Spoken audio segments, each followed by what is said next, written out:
This is Land Rover's current 4-cylinder engine, and it's an absolute disaster. These engines can be found in cars costing over £50,000, and on the inside, they can end up looking like this. Considering this is a fairly new engine, it has numerous failure points, some of them catastrophic. In today's video, I'll be stripping apart this failed Land Rover engine to see what the hell is going on. Why are they failing? We'll diagnose the failures, understand the reasons why the failures occur, and talk to a specialist whose main income source is rebuilding these troublesome engines. We are at Dieselheads, a place that specialises in fixing these engines, and this is the focus of today's video, the 2-litre diesel Ingenium. As a Jag man, I remember being pretty buzzed when it was announced that Jaguar were going to be making their own engines. It was all over Autocar and Auto Express. They were going to be moving out from underneath Ford and making their own powertrains. With hindsight, they probably should have stuck it out with Ford. The vehicles they produced would be too big to have had the equally disastrous 1-litre EcoBoost in them, so they probably would have avoided all of this disaster. But I guess we'll never know how that partnership would have turned out.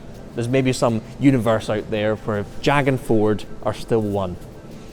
It was 2015 when they made this move away from Ford, and they spat out 2 4-cylinder turbo engines, petrol and diesel, and 2 6-cylinder turbo engines, again, petrol and diesel. Then, throughout the years, were added to the range a 3-cylinder Ingenium, and then an electrified PHEV 6-cylinder. I remember seeing that initial announcement and thinking, here we go. There's going to be a straight 6 F-Type to properly take on something like the BMW Z4. Unfortunately, that never happened. A straight 6 was too long to fit under an F-Type bonnet. The Ingeniums were built to be more versatile than the Duratec and Duratorque engines that they were replacing, suited to being mounted longitudinally or transverse to cover rear, front and all-wheel drive layouts. They were all turbocharged, using Mitsubishi or Borg-Warner turbos. The improvements over the Ford engines included 17% lower internal friction versus the 2.2 Ford diesel, roller bearings on cams and balance shafts, computer-controlled variable oil and water pumps, a split cooling system for faster warm-ups, a simplified cam drive, an offset crankshaft, electronically controlled piston cooling jets, and a VVT system that they decided to license from Fiat. It all sounds good. It's too good to be true though, in one of the most emphatic ways we've ever seen in the car world. As I've said, this is going to be the focus of today's video, the 2-litre diesel Ingenium. These things have been known to catastrophically fail at not even 50,000 miles. So let's strip this engine apart and see what goes wrong. The guys here at Dieselheads will be showing us another Land Rover engine that could be even worse than the single turbo Ingeniums. We'll get to that disaster later in the video. Marek, you've saved me what I gather is a bit of a corker. This engine has failed badly. I don't want to talk about why it's failed, but just so we know, this is a bit of a corker, this one. It's bad, yeah, that's all we'll say so far. Okay, well let's do some archaeology then, let's do some stripping down. So treat me like the intern. Where do we start? So we want to start off by taking the DPF off. So we've got a little, I think it's an 8 or a 10 mil. Cool. We'll take the turbo off, we'll take the head off, and then we'll see what the damage is. Discover from there. Yeah. Okay, great.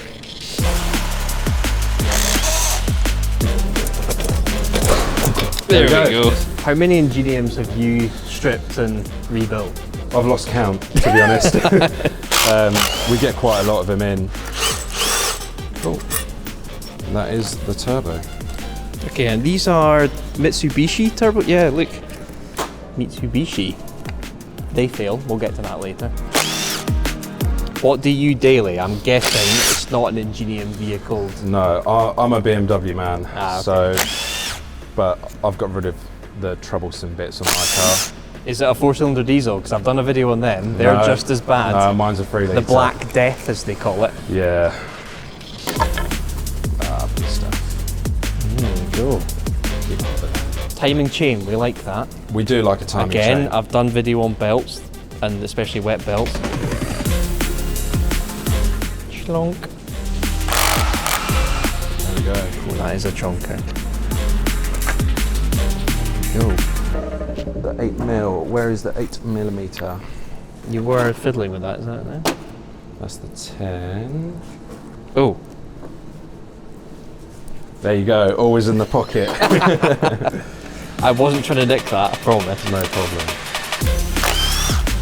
The one thing stripping down these, they are so manky. Oh, yeah, you get absolutely covered in them. Especially these DPF ones, they're just clogging. Yeah.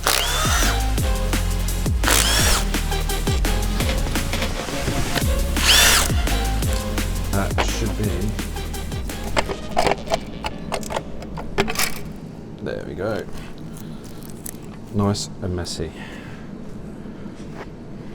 Is there anything we like about the Ingenium? Is there anything it does well? Any design, functionality?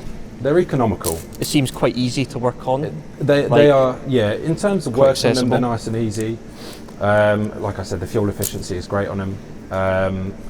But it's just a shame that they fail so much because of the underlying issues with the DPF. No damage so far, but maybe once the head gets whipped off, we might start to see some We'll some start issues. to see some issues. Right, release the head. Mum, I'm wearing gloves this time. Modern diesels, even I didn't want to get proper stuck in with those, feeling all of the bits. I've gone gloves. Also, I've literally on set today, while we've been filming, I've become an uncle. Say hello to Unc Mike. How tough are these going to be? Are these the ones you were chatting about earlier? Yeah, so with this, try and keep it as flat as possible. And I'll hold and brace. Okay.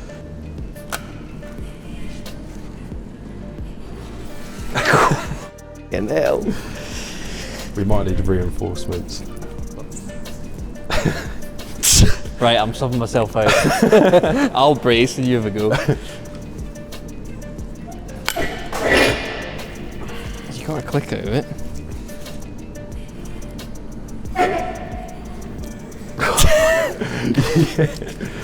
Are we still in frame? We've shifted a little bit.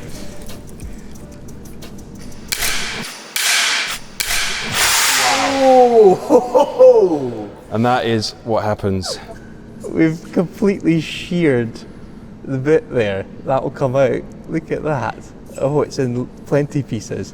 Yeah, and these tools, they're not cheap. That wasn't on my list of Ingenium problems. Unbelievably tight cylinder head bolts. Add it to the list. We needed to bring in the Lithuanian bear strength of bossman Roland to break the head bolts free. There she goes. I loosened it. That was tight. Hydraulics.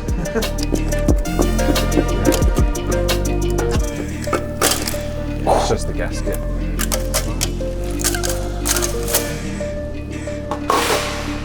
Ooh, let the games commence.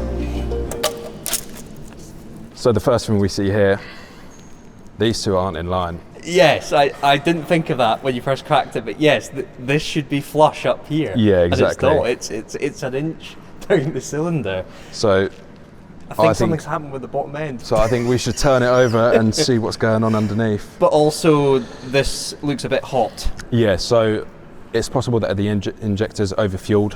Okay. So that might be another root cause of the problem. But this looks a wee bit coolanty. Looks like a bit green. Yeah, maybe the head gasket was on its way out too. So I'm also seeing little shards of metal in the one that should be up and flush here. I think. What do you count it from the front? Is this cylinder 3? Yes. I think cylinder 3 might be our issue here. Customer, if you're out there, it was cylinder 3. Probably what happened is the engine started knocking. The customer carried on driving, not knowing the issue, and we started to get a little bit of the valves hitting the pistons. Also, Roland was saying that these suffer from scoring as well, of the sleeves. Exactly. So if we're looking for like the original factory cross-hatching, well, there isn't any, is No, there? there isn't. No, everything that's original is completely worn down. The piston has started to carve its own path in the sleeve. Exactly. Let me grab the cylinder head. So what was that? That was this way. Yeah, so that way around. It's going to be that one there. There you go. You can see little markings on it. Might be able to. So yeah, that is definitely. And here. Yeah, that's definitely hit the piston as it was failing. So let's take the sump off and we'll see what's happened at the bottom. I'm scared. That was some excitement, but I feel like Yeah, this is going to be... I think this is going to be the good bit. I think it might be like an engine I've never seen before, considering where that cylinder, where that piston number 3 was sitting. In a 4-cylinder, the outer 2 pistons work together, and then the inner 2 pistons work together. So the outer 2 were where they should be, but those middle 2 being staggered, that is, yeah, something's gone catastrophically wrong with this 4-cylinder. I'm taking a break from that disaster of a diesel engine to bag myself some Holy to cure me from just how unholy an Ingenium is. I drink this stuff all the time, whether I'm sending emails, planning videos like this, or whether I'm out on shoots. And my favourite flavour, I've narrowed it down to passion fruit hydration. This stuff is banging. 1 scoop of this stuff, in it goes, and then give it a good shake. This is my trusty thermal shaker, so it's a bit battered and bruised from all the shoots we've been out on, but you guys can also get Holy's New Year, New Me motivational shaker. Drink soft, go hard. Let's give this stuff a taste. I know I'm gonna like it. Oh, it's so good. That tastes how a BMW S85 V10 sounds. If you haven't chosen your favourite flavour or you're new to Holy, I recommend their Starter Pack Deluxe, which comes with 57 sachets of hydration, energy, iced tea and milkshake. You can then pick what flavour you love and narrow it down. I thoroughly recommend Passion Fruit Hydration. Use my discount code Fernie5 for £5 off your first order, or Fernie for 10% off any order after that. Thank you to Holy for sponsoring today's video. Let's see what other horrors the Ingenium's got in store. Okay, so I think you've got the 10 mil in your pocket again. Do you know what? You are correct. You're a thief. You are a thief. I'm just a bit thick, to be honest.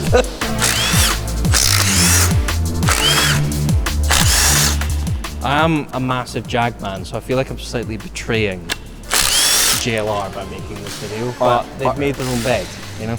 You'll change your opinion on JLR when you see what happens.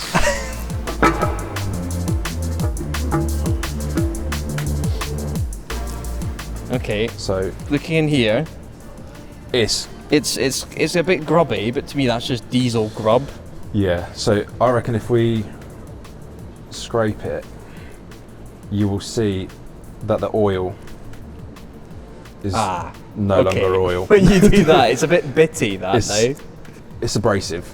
So this is what happens when you don't service your car. Okay. It goes all horrible and thick like jelly.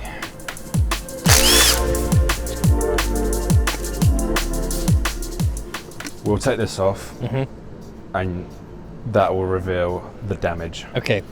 It's all in your hands. I'm excited. I'm sorry, JLR. I've not done anything. You've done this to yourself.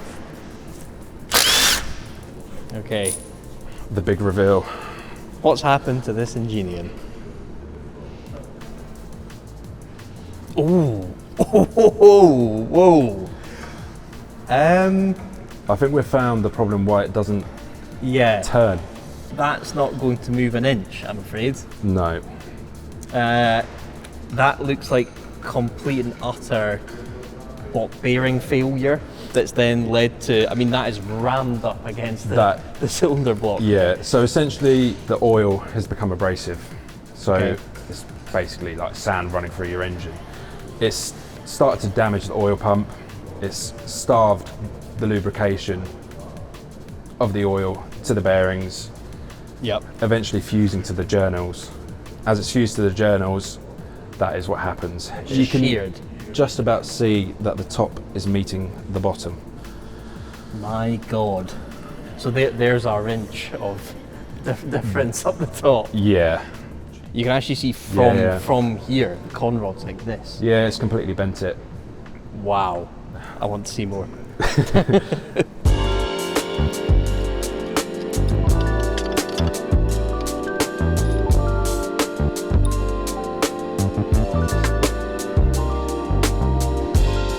Whipping the crank out allowed us to finally see just how much damage this Ingenium had endured.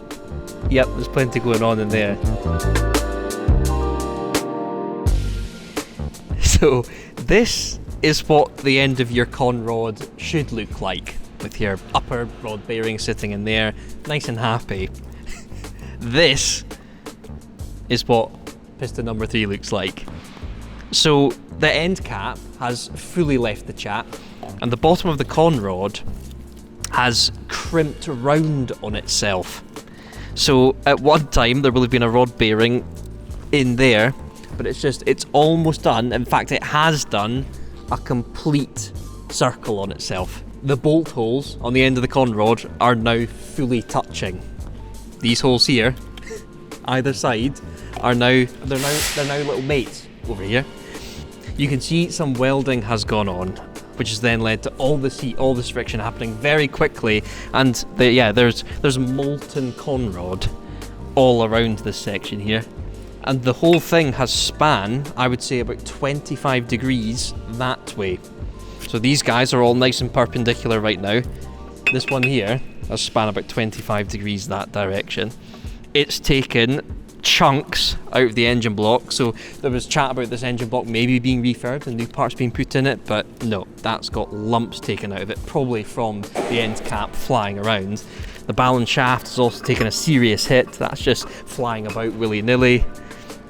This thing is goosed. Now that we've seen just how disastrous some of these Ingenium failures can be, let's go through the causes of this engine's issues, starting with this thing here. This is a DPF, or a diesel particulate filter, and it's there for emissions control. It will get rid of 99% of the nasty particulates that come out of a diesel engine. So this gets JLR products through the Euro 6 regulations. Now, a DPF works most efficiently when it's clean, and it cleans itself using excess fuel. So when this starts to clog up with nasty bits of carbon and particulates, it will call upon the engine to send more fuel through the system to flush it out. But if you drive a 2-litre diesel Ingenium car and you only do short journeys, the DPF won't get hot enough to do its regeneration cycle. So in that case, it will start to clog up. By doing short drive after short drive, the DPF still isn't cleaning itself, but it's still calling for more fuel. That fuel then starts to seep down the cylinder walls and past the piston rings and ends up down in the sump. That then leads to something called oil dilution.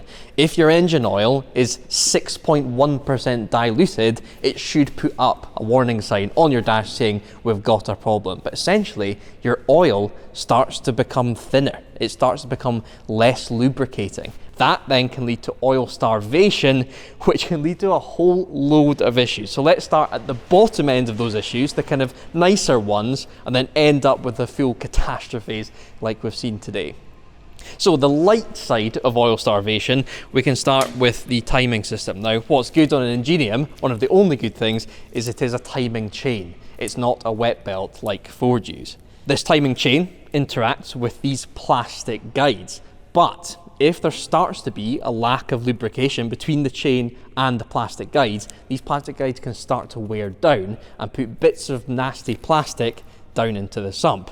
They can then get caught up in your oil pickup there where that mesh is and start to clog up your oil system. That can lead to oil pump failure, a whole load of stuff. It's not good. It can start with the wearing down of these guides, but if the oil starvation is bad enough, your timing chain can start to stretch. If it stretches enough, it can hop a tooth or two in its timing, and as we've seen, the Ingenium is an interference engine. That means that a valve can stay slightly open as a piston comes up and they will meet, doing some fairly serious damage. In very extreme circumstances, with a severe lack of lubrication, a chain can snap, but that's quite rare. If it does happen, your engine is absolutely done for. The next component that can be affected by oil starvation is this puppy, a turbo. This needs an oil supply, and if that supply starts to diminish, turbos will fail pretty quickly. Now, it can fail in a nice way. It can keep its death to itself and keep it all contained, all the metal shards staying kind of downstream from the engine. But there also can be a catastrophic turbo failure where all those bits get ingested by the engine. You then have metal shards clacking about your cylinders. Not good. Thousands of pounds. Although this isn't particularly oil starvation, the DPF will also cause injector failures. Because the injectors are working overtime to supply the fuel to try and clean out the DPF, they sometimes pop and can flood an engine with fuel, even hydrolock it. Again, thousands of pounds. Then we get to the far end of things. What happens when oil starvation is in its most extreme form? Well, it starts to affect the bottom end. Now, you BMW people out there will know it normally starts with the rod bearings. If rod bearings start to lack lubrication, they will begin to score and in extreme circumstances, fully spin. That will then condemn your crankshaft and may even have a piston clacking all over the place within the engine. Not good. And then you have what we discovered today, oil starvation going to its absolute extreme. Virtually no lubrication between the con rods, the rod bearings and the crankshaft, and you end up with them trying to weld themselves together. I have never seen anything like this before. Here is a before and after. So, by JLR products having that DPF, that could lead to oil dilution, which could mean your engine would look like this. What a catastrophe. Some Range Rovers have their own unique issue when their Ingeniums are mounted transversely, so sideways. Their DPFs hang unnaturally low compared to other JLR products. That means they are directly susceptible to cold under-car airflow hitting them, which means they struggle even more to reach the temperature to clean themselves out. That means they're calling on more fuel, which means more oil dilution, which means more oil starvation, and that leads to all of the catastrophic issues we've just covered. British engines for years have been notorious for failing from overheating, and yet the Ingenium somehow manages to fail from being too cold. We have been giving these engines an absolute hammering, but there are some simple solutions that will increase their longevity, especially if you own one of these things. The first one is doing a deliberate DPF cleaning drive. If you are someone that does lots of short journeys in your Ingenium car, the specialists recommend a 20-minute drive at 37 miles an hour. That is a deliberately revvy drive that will get the filter hot enough for it to do its fuel regeneration and clean itself out. Another simple solution is to completely ignore JLR's servicing intervals. They originally said every 21,000 miles or every 2 years. The specialists recommend cutting that right down to every 7,500 miles or every 6 months, with some even saying bring it down to 4 months. Essentially, you can treat these things as much older engines and use the same practices, so more regular oil changes and simply more checks, checking the timing system, checking the turbo, checking the injectors, making sure that you don't have a surprise that 21,000 miles could easily spit at you. In terms of pricing for fixing these issues, it all starts at $1,500 to $3,000 for new timing chains and guides, depending on labour rates. A new turbo plus installation will be in the region of $4,000 to $6,000. An engine rebuild will be £4,000 to £5,000 depending on the specific Ingenium engine in question, although that will be at a specialist like Dieselheads, as JLR will want to simply put a remanufactured engine into your car. A full, reconditioned engine straight from JLR, you're talking upwards of £8,000. A brand new Ingenium, well, they seem to be hard to come by, but you'll easily be £10,000 plus. JLR has actually issued a correction in grade of the oil for these Ingeniums. They all take 0W30, but the grade has since been slightly altered to help lubrication even when diluted. To summarise then, keep on top of your maintenance and preferably go specialist. But now to an even more controversial side of things. Considering how new some of these cars are, people rightfully expect any Ingenium issues to come under JLR's standard warranty. But JLR class most of these engine issues as wear and tear. They will contribute some money towards some of the major bills being handed out, but a lot of other people have been completely let down by the brand. Some people have taken legal action against JLR, and others have joined class action lawsuits to hopefully get some compensation for their Ingenium issues. It's all got very messy very quickly. Thankfully, places like this exist, Dieselheads, and they will happily take in your broken Ingenium, fix it, upgrade it, and get you back out on the road. We've been focusing on the more common single turbo Ingeniums thus far, but Dieselheads are also often rebuilding another disastrous engine from the Ingenium family, one that adds another failure point to the mix that could make it even more unreliable. You might not think it can get much worse, but it apparently does. This is the twin turbo Ingenium. Comes with these puppies, one big turbo and one small turbo. And the reason for that is this engine needs a bit more torque to power a Discovery 5. Now, Marek, you were saying that these have all the issues of the single turbo, yeah, but also one extra hidden under here. Yeah, exactly. So the extra problem with this is the liners. The material from JLR is a bit of a poor material, so they wear down, and in some cases they spin, which is majority of the time. Okay. Can we take a look? Is this ready to go? Yeah. We just crank the engine round a bit and you can actually see the damage going on here. What's caused this to occur? So we spoke about friction earlier, so there's actually a lip here. The piston has worn down these sidewalls so much that everything is going into the sump. Yes. And where it's worn down so much, I mean, you can feel that's, how much would you say, half a mil? Yeah, which I guess engine-wise is crazy. Engine-wise is crazy, yeah. So mad. What you can't see it. There's like a proper ribbon around there. Exactly. So what we do at Dieselheads, we will send this off to a professional who we've worked really closely with to design these liners from a much better material, and we've worked closely with a machinist. Right, okay. And the vibe with these seems to be, you know, the single turbos, they can go at quite a range of mileage, but these twin turbos, it is fully inevitable that they're going to wear through the liners like that. There is no doubt eventually the liners will wear down. So if you have a Discovery 5 with a twin turbo 4-cylinder in it, expect your liners to go. What's your number? We'll put it down below.